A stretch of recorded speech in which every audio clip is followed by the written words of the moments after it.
نحمده ونصلي على رسوله الكريم اما بعد فاعوذ بالله من الشيطان الرجيم بسم الله الرحمن الرحيم وما ارسلناك الا رحمة للعالمين وقال الله تبارك وتعالى قل يا ايها الناس اني رسول الله اليكم جميعا الى اخر الآية. وقال الله تبارك وتعالى إن أول بيت وزع للناس للذي ببكة مباركا وهدى للعالمين. وقال الله تبارك وتعالى وإذ يرفع إبراهيم القواعد من البيت وإسماعيل ربنا تقبل منا إنك أنت السميع العليم. وقال النبي صلى الله عليه وسلم انما انا قاسم والله يعطي او كما قال عليه الصلاة والتسليم. صدق الله المولانا العظيم وصدق رسوله النبي الكريم ونحن على ذلك لمن الشاهدين والشاكرين والحمد لله رب العالمين. قابل قدر علماء کرام، میرے محترم بزرگوں، دوستوں، حضور پاک صلی اللہ علیہ وسلم کا ذکر خیر چل رہا تھا اور آپ کی نبوت سے پہلے کی زندگی کے بارے میں بہت ساری باتیں آپ کے سامنے پیش کی گئی تھیں. اسی کے آگے انشاءاللہ آج گفتگو ہوگی. حضور پاک صلی اللہ علیہ وسلم کا جیسا کہ بتایا گیا تھا کہ 25 سال کی عمر میں آپ کا نکاح ہوا حضرت خدیجہ الکبریٰ رضی اللہ تعالی عنہا سے، جو آپ کی پہلی زوجہ تھی، اور ان کی عمر اس وقت 40 سال کی تھی. یہ نکاح ہو گیا. اس سے پھر 35 سال کی عمر میں ایک واقعہ پیش آیا. اس واقعہ سے پہلے میں نے قرآن پاک کی چند آیتیں آپ کے سامنے پیش کی ہیں جس میں خانہ کعبہ کی تعمیر کے متعلق اس میں باتیں کی گئی. سب سے پہلے یہ جانیے کہ خانہ کعبہ کی تعمیر یہ شروع سے لے کر اب تک تقریباً 6 مرتبہ ہوئے ہیں. جب حضرت آدم علیہ نبینا علیہ السلام کو اللہ رب العزت نے پیدا کیا تھا، اس سے 2000 سال پہلے، ایک روایت کے مطابق 2000 سال پہلے فرشتوں نے خانہ کعبہ کی تعمیر کی تھی اور اس کا طواف کیا کرتے تھے. پھر حضرت آدم علیہ نبینا علیہ السلام کو جب اللہ رب العزت نے اس دنیا میں بھیجا تو حضرت جبرائیل امین کو بھی بھیجا کہ خانہ کعبہ کی تعمیر پھر سے کراؤ اور ان کو وہ نشان بتاؤ. چنانچہ حضرت آدم علیہ نبینا علیہ السلام نے خانہ کعبہ کی تعمیر فرمائی تھی. جس جگہ پر خانہ کعبہ موجود ہے وہ خانہ کعبہ کی تعمیر سے پہلے وہ جگہ پانی کا بلبلہ تھا اس میں. پھر اللہ رب العزت نے خانہ کعبہ کی تعمیر کی اور جس طریقے سے آٹے کا گوندے ہوئے آٹے کا جو جس کو لویا کہتے ہیں ہم لوگ، ٹکیا کہتے ہیں، اس سے روٹی بنائی جاتی ہے، اسی طریقے سے خانہ کعبہ کی تعمیر کی جگہ سے ساری زمین کو وہاں سے پھر پھیلا دی گئی. اللہ نے قرآن میں فرمایا کہ ان اول بیت وزع للناس للذی ببکۃ مبارکا وہدی للعالمین. اس روئے زمین پر جو سب سے پہلا گھر عبادت کے لیے تعمیر کیا گیا وہ مکہ میں خانہ کعبہ ہے. للذی ببکہ، مبارکم وہدی للعالمین، اس میں برکت بھی ہے اور سارے عالم کے لیے ہدایت بھی ہے۔ تو دوسری مرتبہ تعمیر خانہ کعبہ کی حضرت آدم علیہ نبینا علیہ الصلاۃ والتسلیم نے کیا۔ پھر طوفان نوح کے وقت میں وہ سارا وہاں پر جب طوفان آیا تھا تو خانہ کعبہ کی تعمیر وہاں پر ختم ہو گئی تھی۔ تو حضرت جب ابراہیم علیہ الصلاۃ والسلام اور حضرت اسماعیل علیہ الصلاۃ والسلام کو حکم دیا گیا کہ آپ اس گھر کی تعمیر کریں، چنانچہ جو بنیاد تھی حضرت جبرائیل امین نے اس پر آ کر بتایا کہ اس پر آپ خانہ کعبہ کی تعمیر کریں، چنانچہ انہوں نے خانہ کعبہ کی تعمیر کی، اور جس کو اللہ نے قرآن میں تذکرہ کیا کہ وَإِذْ يَرْفَعُ إِبْرَاهِيمُ الْقَوَاعِدَ مِنَ الْبَيْتِ وَإِسْمَاعِيلُ، جب انہوں نے خانہ کعبہ کی دونوں باپ بیٹوں نے خانہ کعبہ کی تعمیر کر دی تو انہوں نے دعا کی کہ ربنا تقبل منا، اے ہمارے رب اسے ہماری جانب سے قبول فرمائیے، انک انت السمیع العلیم، بے شک آپ بڑے سننے والے اور جاننے والے ہیں۔ تو تیسری مرتبہ حضرت ابراہیم علیہ نبینا اور حضرت اسماعیل علیہ نبینا علیہ الصلاۃ والسلام نے خانہ کعبہ کی تعمیر کی۔ چوتھی مرتبہ قریش مکہ کے وقت میں جب آپ صلی اللہ علیہ وسلم کی 35 سال عمر ہوئی تھی، اس وقت خانہ کعبہ بڑا بوسیدہ ہو گیا تھا، تو باتفاق رائے سارے قبیلوں کے کہ اسے شہید کیا جائے اور دوبارہ اس پر تعمیر کیا جائے خانہ کعبہ۔ تو سارے قبیلے والے وہاں پر بیٹھے، مشورہ ہوا، یہ بات طے ہوئی کہ اس میں صرف حلال مال لگایا جائے گا، اس میں چوری، غصب، زنا اور دوسرے سودی کاروبار، یہ جتنے بھی حرام مال ہو سکتے ہیں وہ تمام حرام مالوں سے، حرام مال کے ایک پائی میں بھی اس میں خانہ کعبہ کی تعمیر میں نہیں لگائی جائے گی۔ چنانچہ ہر قبیلے کا الگ الگ حصہ کو بانٹ دیا گیا اور لوگوں نے اس کی تعمیر، پہلے تو اس کو شہید کرنے کے لیے ایک شخص ولید ابن مغیرہ سب سے پہلا پھاوڑا اس نے چلایا۔ لوگوں نے سوچا کہ خانہ کعبہ کی تعمیر ہے، شہید کیا جا رہا ہے، کہیں اللہ کا عذاب نہ آ جائے۔ تو لوگ اس دن انتظار میں رہے کہ رات دیکھتے ہیں کہ کیا ہوتا ہے۔ رات دیکھا کہ کچھ نہیں، اور جب انہوں نے پہلا پھاوڑا چلایا تھا تو اس وقت اللہ سے یہ کہا تھا کہ اے اللہ، ہمارا اس میں خیر کا ہی ارادہ ہے، اس میں کوئی بری نیت نہیں ہے ہماری کہ اس کی تعمیر کرنی ہے۔ چنانچہ دوسرے دن سارے لوگ آئیں اور خانہ کعبہ کی تعمیر شروع کیا، شہید کرنا شروع کیا، تاکہ جب جہاں پر بنائے ابراہیم تھا وہاں پر جب وہاں انہوں نے پھاوڑا چلایا تو ایک پورے مکہ میں زوردار دھماکہ ہوا، جس سے وہ لوگ سمجھ گئے کہ اب آگے توڑنا ہمارے لیے مناسب نہیں ہے، لہٰذا انہوں نے اسی کے اوپر سے دوبارہ تعمیر شروع کیا۔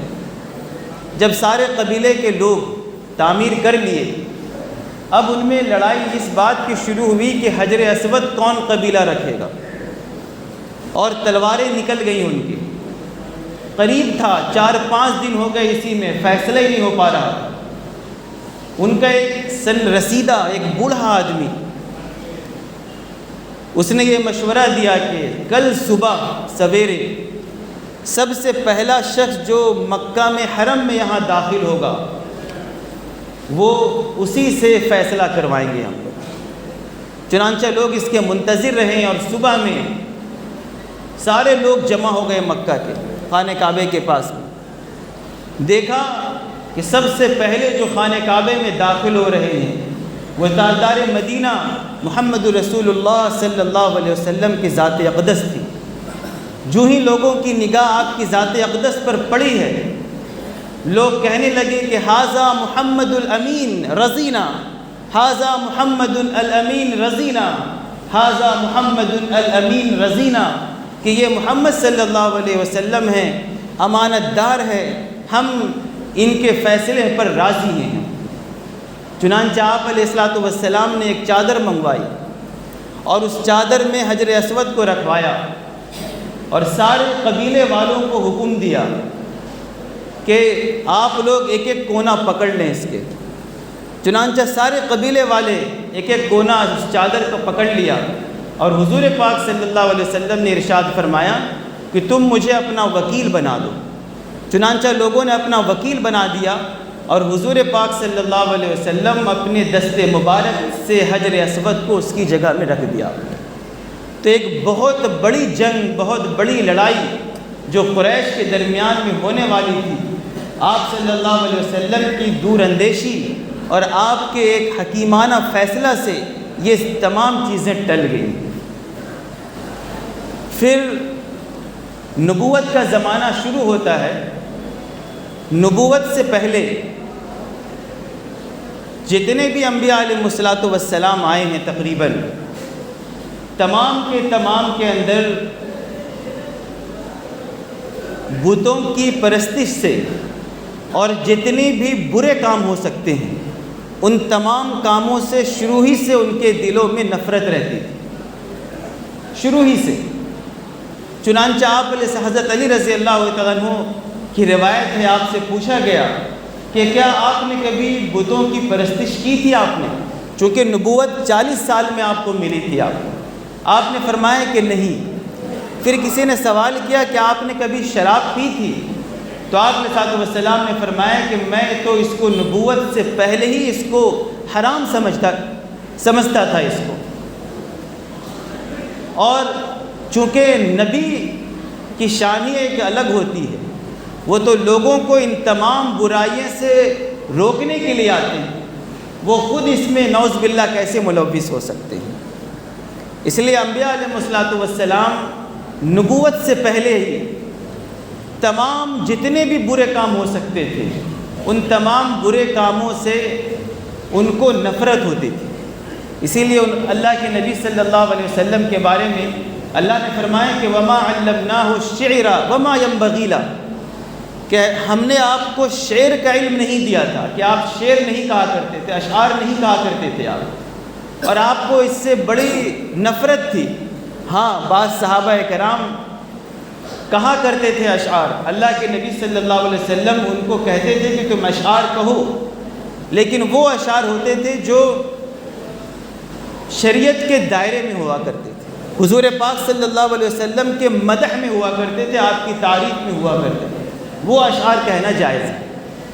بہرحال نبوت سے پہلے آپ علیہ الصلوۃ والسلام کو بہت سارے خواب آتے تھے، جس کو رویا صالحہ اور صادقہ کہا جاتا تھا، کہ سچے خواب ہوتے تھے، جو آپ رات میں خواب دیکھتے وہ دن میں وہ چیزیں نمودار ہو جاتی تھیں، یہ رویا صالحہ ہوتے تھے۔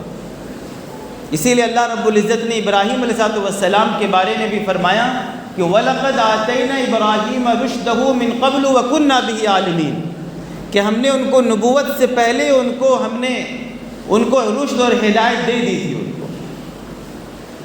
تو حضور پاک صلی اللہ علیہ وسلم نبوت سے پہلے آپ علیہ السلام ان تمام چیزوں سے بچا کرتے تھے۔ آپ کے دل میں نفرت تھی، آپ کے دل میں نبوت سے کچھ دن قبل سے آپ علیہ السلام غار حرا میں تشریف لے جایا کرتے تھے اور وہیں پر عبادت کیا کرتے تھے۔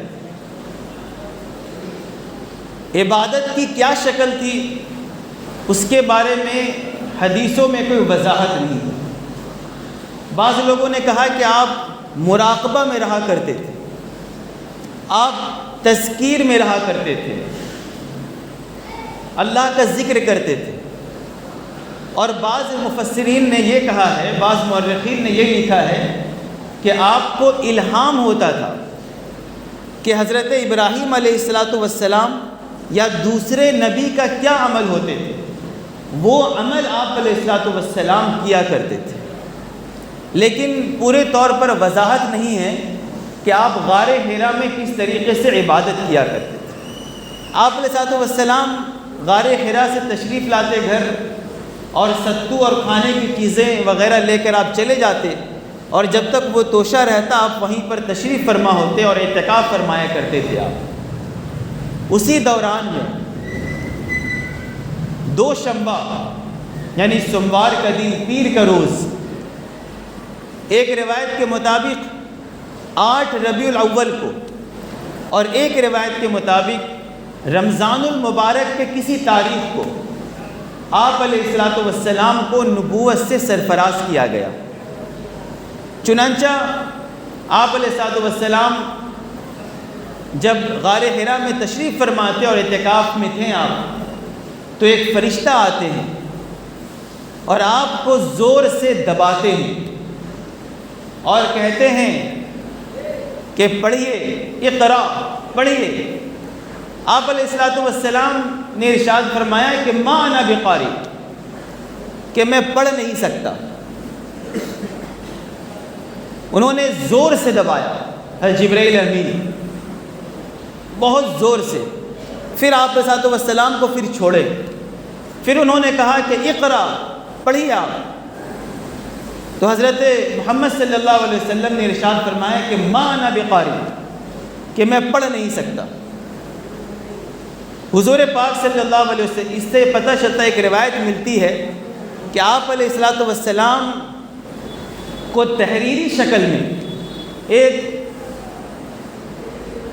ایک جو ہے ہیرے جواہرات سے مرصع ایک تخت آپ کے سامنے پیش کیا گیا تھا تحریری شکل میں، اور کہا گیا کہ اس کو آپ پڑھیے۔ تو حضور پاک صلی اللہ علیہ وسلم نے ارشاد فرمایا کہ ما انا بقاری، میں پڑھ نہیں سکتا اس کو۔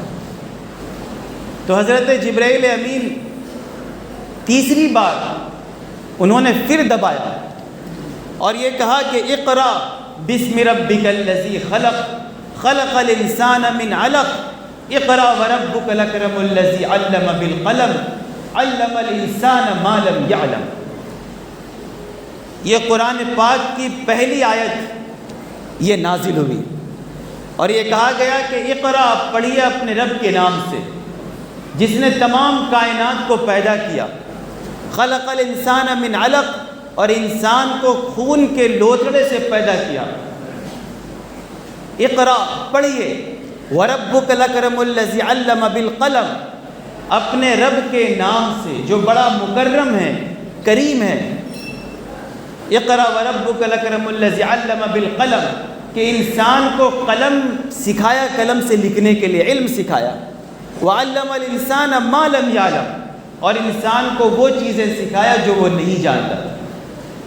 یہ پہلی آیت یہ نازل ہوئی تھی جب آپ پر یہ وحی جب اتری ہے، پہلی وحی، تو آپ بڑے گھبرا گئے، پریشان ہو گئے، بہت بوجھ ہوتی تھی وحی کے اندر۔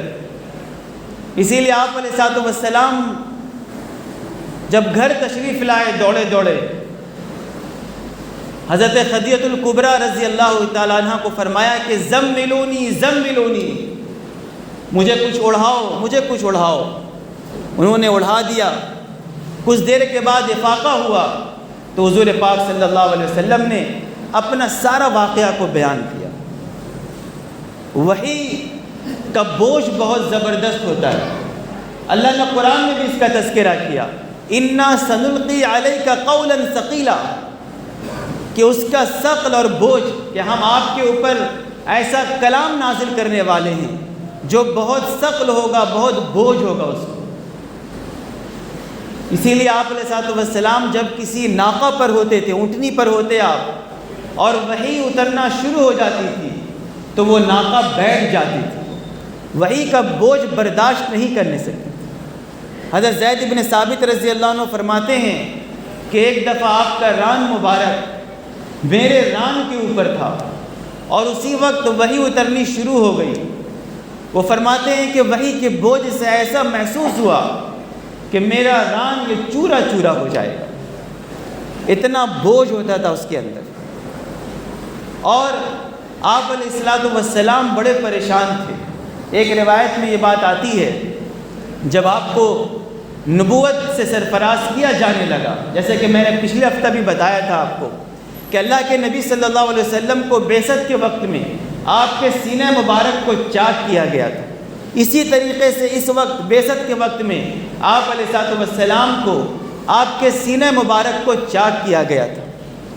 اور پھر جو ہے آپ علیہ الصلوۃ والسلام جب غار حرا سے لوٹ رہے تھے تو جتنے بھی شجر اور حجر تھے وہاں پر، درخت اور پتھر، سب سلام کر رہے تھے، السلام علیکہ یا رسول اللہ، السلام علیکہ یا رسول اللہ۔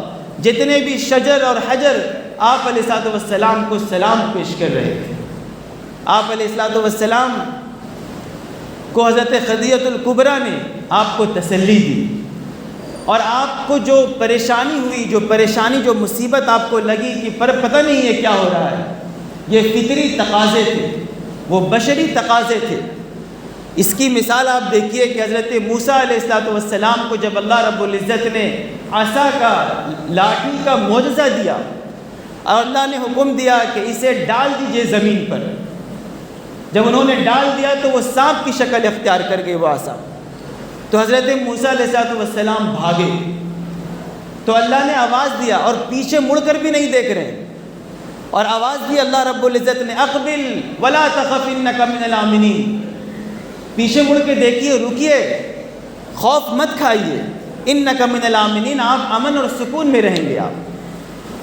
یہ فطری تقاضے تھے۔ اسی طریقے سے آپ علیہ الصلوۃ والسلام کو فطری تقاضا تھا کہ آپ بڑے پریشان ہوئے کہ یہ کیا ہو گیا۔ آپ نے حضرت خدیجہ الکبریٰ کو جب سارا واقعہ بیان کیا تو حضرت خدیجہ الکبریٰ نے فرمایا کہ اللہ رب العزت آپ کو رسوا نہیں کرے گا، آپ کو ضائع نہیں کرے گا، چونکہ آپ بڑے سخاوت والے ہیں، آپ امانت دار ہیں، آپ فیاضی کرتے ہیں، آپ جھوٹ نہیں بولتے ہیں، آپ لوگوں کے قرض اپنے سر لے لیتے ہیں، جو غریب ہے، نادار ہے، ان کی مدد فرمایا کرتے ہیں۔ یہ وہ صفات ہے آپ کے اندر کہ اللہ رب العزت آپ کو ضائع نہیں کرے گا۔ اور ایک روایت میں ہے کہ حضرت خدیجہ الکبریٰ نے فرمایا کہ آپ کو بشارت ہو، آپ کو کہ اللہ رب العزت نے آپ کو نبوت سے سرفراز کر دیا آپ کو۔ اور جب حضرت خدیجہ الکبریٰ رضی اللہ تعالیٰ عنہا کو یہ واقعہ بیان کیے تو ورقہ ابن نوفل جو ان کے چچا زاد بھائی تھے حضرت خدیجہ الکبریٰ کے، وہ ان کے پاس تشریف لے جاتی ہے تنہا، اور کہتی ہے کہ یہ سارا واقعہ پیش آیا ہے۔ تو ورقہ ابن نوفل کفر کو چھوڑ کر نصرانی اختیار کر لیے تھے، تورات اور انجیل کی کتابوں کے بڑے ماہر تھے۔ انہوں نے کہا کہ اگر تم سچ کہتی ہو تو ان کے اوپر وہی ناموس اتر رہے ہیں، وہی فرشتے اتر رہے ہیں جو حضرت موسیٰ اور حضرت عیسیٰ علیہ السلام کے اوپر اترا کرتے تھے۔ اور پھر حضرت خدیجہ الکبریٰ رضی اللہ تعالیٰ عنہ نے حضور پاک صلی اللہ علیہ وسلم کو بھی ورقہ ابن نوفل کے پاس لے گئی۔ ورقہ ابن نوفل نے کہا کہ آپ جو بات کہہ رہے ہیں، فلما سمع، جب انہوں نے ان کی بات کو سنا اپنے کانوں سے، وہ اندھے ہو چکے تھے، نابینا ہو چکے تھے، بڑے عمر کے ہو چکے تھے وہ، انہوں نے کہا کہ اگر آپ کی بات سچی ہے، اور انہوں نے آپ کی بات کو جب سنا تو ان کو یقین ہو گیا، اور یہ کہنے لگے کہ آپ کے پاس وہی فرشتے آتے ہیں جو حضرت موسیٰ اور حضرت عیسیٰ علیہ السلام کے اوپر آتے ہیں۔ کاش میں اس وقت زندہ رہتا جس وقت آپ کی قوم آپ کو مکہ سے آپ کو نکالے گی۔ آپ نے بڑے تعجب سے پوچھا کہ کیا میری قوم مجھے مکہ سے نکالے گی؟ تو انہوں نے کہا ورقہ ابن نوفل نے کہ آپ کی کوئی خصوصیت نہیں ہے، بلکہ آپ سے پہلے بھی جتنے نبی آئے ہیں وہ تمام کے تمام نبیوں نے جب اللہ کی وحدانیت کو پیش کیا تھا تو لوگوں نے ان کو بھی وہاں سے نکالا تھا۔ یہ سارا واقعہ بیان ہوا تھا۔ انشاءاللہ دعا کیجئے کہ اللہ رب العزت ہمیں حضور پاک صلی اللہ علیہ وسلم کے طریقے کے مطابق زندگی گزارنے کی توفیق عطا فرمائے۔